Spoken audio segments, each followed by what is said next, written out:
কিশোরগঞ্জের বাজিতপুর উপজেলায় অনুষ্ঠিত হলো গ্রাম বাংলার ঐতিহ্যবাহী খেলা ঘোড়া দৌড় প্রতিযোগিতা। কালের বিবর্তনে হারিয়ে যাওয়া এই খেলা দেখতে মাঠে ভিড় করে নানা বয়সী মানুষ। প্রতিটি জেলায় ছড়িয়ে পড়বে এই ঐতিহ্যবাহী খেলা, এমন প্রত্যাশা আয়োজকদের। টিটু দাসের তথ্যচিত্রে ডেস্ক রিপোর্ট। কিশোরগঞ্জের বাজিতপুর উপজেলার সরারচর ইউনিয়নের মাছিমপুর এলাকায় মানুষের ঢল। সকাল থেকে একে একে নানা রঙের ছোট বড় ঘোড়া মাছিমপুর মাঠে প্রবেশ করতে থাকে। তারপর শুরু হয় দৌড় প্রতিযোগিতা।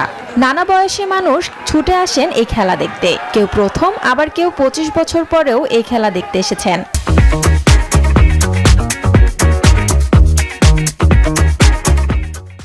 ছোটবেলা দেখছি, একদম ছোটবেলা, মানে আর দেখি নাই। আজকে মানে 25 বছর পর আবার দেখতে আসলাম ঘোড়ার দৌড়। খুব ছোটবেলা শুনছিলাম, কখনো দেখি নাই, তো তাই দেখতে আসছি। আমি প্রথমবার ঘোড়া দৌড় দেখতেছি, তাতে আমার খুব ভালো লাগছে। বিলুপ্তপ্রায় এই খেলাটি সারা দেশে ছড়িয়ে দিতেই এমন আয়োজন বলছেন অনুষ্ঠানের প্রধান অতিথি। আমরা নতুন স্বাধীনতা, নতুন কথা বলার সুযোগ পেয়েছি, সেইটা উপলক্ষে করে আজকে এখান থেকে আমরা এই ঘোড়া দৌড় প্রতিযোগিতাটিকে আবার পুনরুজ্জীবিত করলাম।